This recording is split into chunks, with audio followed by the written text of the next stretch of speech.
everyone, thank you so much for joining us again for part 2 of our series, Making Sense of Wellness Sense. My name is Ashlee and I'm with Wellness Collected.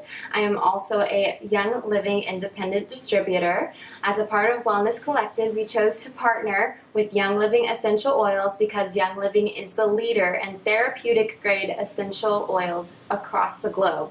Young Living essential oils are steam distilled and they are therapeutic grade plant extracts. They have molecular properties to help support all 12 body systems.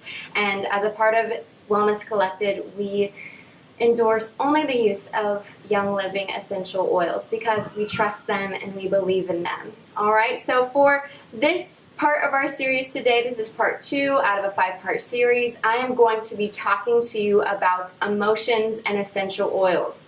Now, I barely scratched the surface in the last video. If you haven't watched that yet, I really encourage you to watch that. Make sure you get caught up with a little bit of the scientific lingo that we got going on. And I really want to dive a little bit deeper into this topic today. What we're going to be looking at are the same resources that we looked at last time, which are the National Institute of Health, Healing Oils of the Bible by Dr. David Stewart, as well as Chemistry of Essential Oils Made Simple by Dr. David Stewart. And today we're going to be looking a little bit deeper into this book, which is Molecules of Emotions by Dr. Candace Pert. I love this book, and we're going to talk about it a little bit more in some of the other videos that we're doing. But forgive me if I am looking down at my computer a lot. I am going to be reading some information to you, but I'm so excited to dive right into this and get going, okay? So the very first thing I'm going to do is read a section of page 18 from this book, Molecules of Emotion. It says, recent technological innovations have allowed us to examine the molecular basis of the emotions and to begin to understand how molecules of our emotions share intimate connections and are indeed inseparable from our physiology. Now, the reason I wanted to open with that statement and the reason why that's so significant is because in the changing time of science, specifically the Victorian era where technology was kind of starting to creep in, at least modern technology as we perceive it, was starting to creep in, and things like penicillin were starting to be developed. And the religious monopolies of the time, I guess is a nice way of putting it, I don't know. The religious people of the time wanted it to be very clear and stark that the mind and emotions had nothing to do with the body. They were completely separate. So scientists during that age were very devout in their even scientific thought that your mind and your body were two separate things. They'd never connected. They had nothing to do with each other. But now that science has grown, we've come into a lot more technology, a lot more ways of studying the body and how it communicates within itself. We now know that the mind and the body are connected, and they very much have to do with each other. And so all these things, the psychosomatic field of study, which psychosomatic means mind-body, the mind-body field of study is fairly new. However, there is sufficient evidence to support that the mind-body connection plays a huge role in our physical health. All right, before we continue, I want to share 2 words with you that you're going to need to know to understand everything I'm throwing at you in this video. Okay, the first word is ligand. It's spelled L-I-G-A-N-D-S. Ligands, okay? Ligands are defined as any variety of small molecule that specifically binds to a cellular receptor and in doing so conveys information to the cell. So basically, you can think of it like an email. It's an email, it's something that gets put information into it and then it's sent somewhere else for something to read the information, okay? And so that can be defined in the body as a neurotransmitter, a steroid, or a peptide. Now, steroids and peptides are hormones, okay? And we talked a little bit about neurotransmitters and hormones in the last video, okay? So a peptide, for me to explain that to you guys, is a small combined amino acid, which are the building blocks of all proteins, okay? So a protein is made up of peptides, and peptides are made up of amino acids. Just some fun dinner trivia for you to share the next time you're at a dinner party or something. All right, so remember from the last video, the limbic system is the emotional part of the brain. I'm going to bring up my visual aid here. Remember that this is the limbic system right here. It's the emotional part of the brain. This is the prefrontal cortex, or the intelligent part of the brain. So once an experience happens, all of the sensory information that goes into your body is going to be processed either by the prefrontal cortex or by the limbic system. And like I said in the last video, the only one of our 5 senses that goes into the limbic system is the sense of smell. Everything else goes directly into the prefrontal cortex. So the limbic system actually assigns an emotion and is supposed to send that information with the emotion back to the prefrontal cortex so that a healthy decision can be made and a response can happen to the set of circumstances, experiences that you were sensing. All right? That's what's supposed to happen. So once the experience is assigned an emotion, ligands are released, so neurotransmitters and hormones are released into your body to animate it for a response. I want you to think about fight or flight, all right? Something happens that you can intake from your sensory experience, and your body almost instantaneously reacts, but the correspondence of information in your body is that quick. Hormones are released. You've all experienced something where you feel like something in your stomach just drops, or you get embarrassed and bright red. That is because hormones and neurotransmitters have been released in your body and a physical change happens. So an emotion is the trigger for a physical change in your body, okay? So you've all heard the different expressions. Keep it together, put on a happy face, now is not the time or the place, or any other cliche statements that really don't encourage us to express our emotions, all right? But science proves that repressing your emotions is detrimental to your health, and here's why. Emotions that are suppressed travel with the ligands throughout the body, ligands. I always want to say ligands, that's not it, it's ligands. Okay, so emotions that are suppressed travel with the ligands throughout the body, regardless if your emotions have been processed or not. All right, so remember that fight or flight.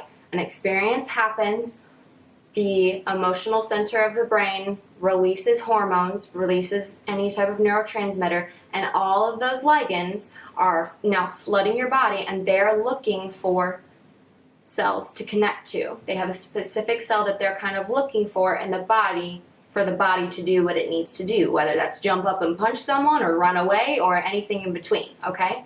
So regardless of all of your emotions have been processed or not, the ligands will go throughout the body searching for the cells they need to bind with to keep the body moving. When the emotions go unprocessed, therefore not making it back to the prefrontal cortex, the emotion stays intact with the ligand, all right? I want you to think of the emotion as a Polaroid picture. Snap, you take the picture, and then that Polaroid gets put with whatever hormone the body was emitting into itself for that body response to happen, okay? So it's almost like the ligand holds on to that Polaroid.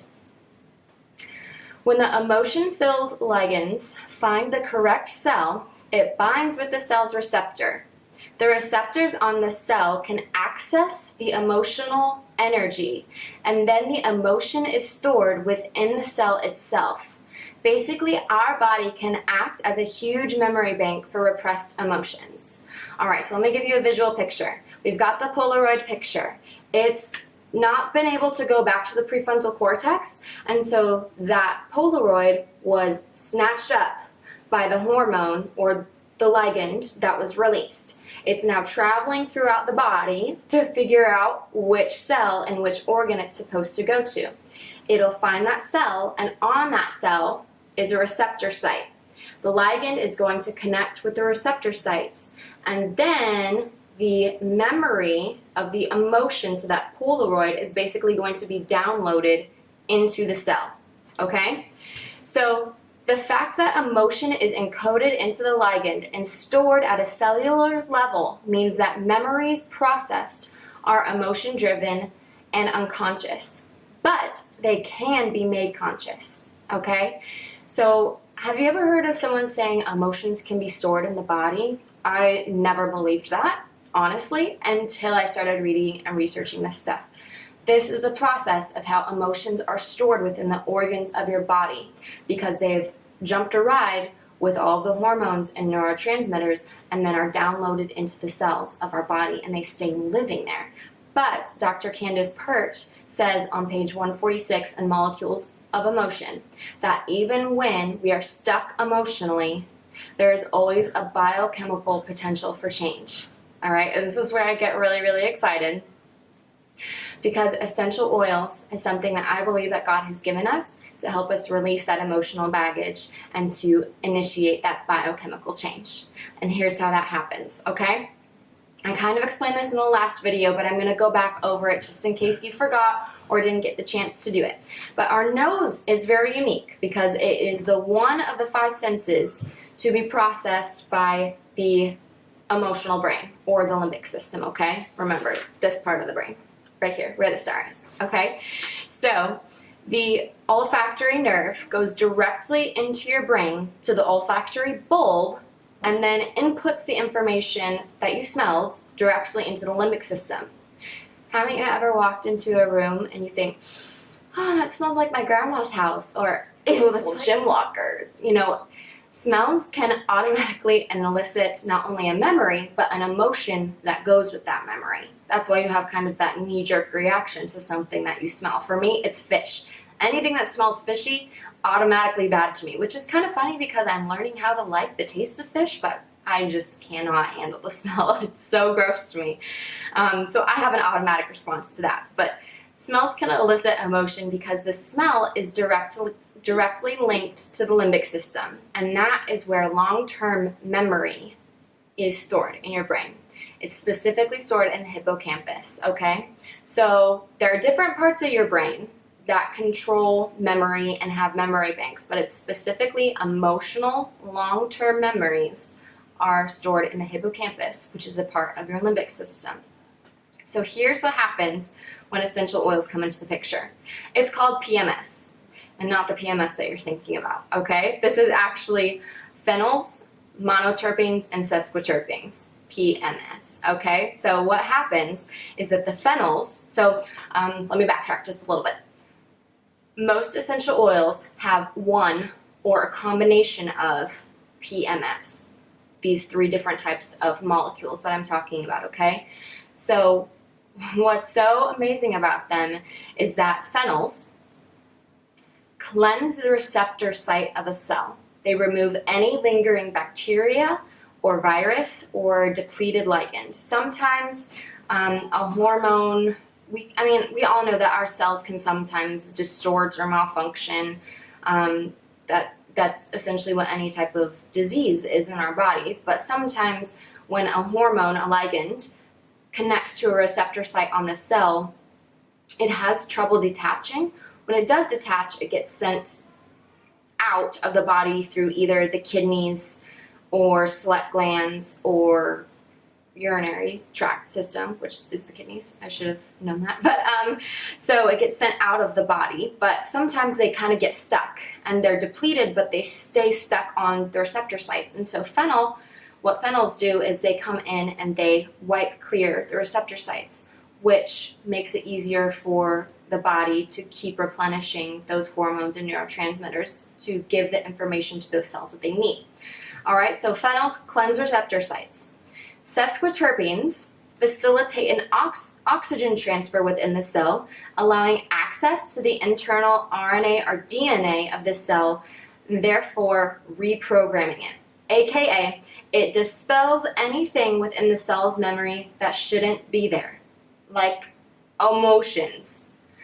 Because I truly believe that in a perfect world, we are able to have an experience happen and we have all the time to process it and talk about it and get all of those emotions out and back to our prefrontal cortex. Unfortunately, we don't live in a perfect world, and so some of those emotions get stuffed down.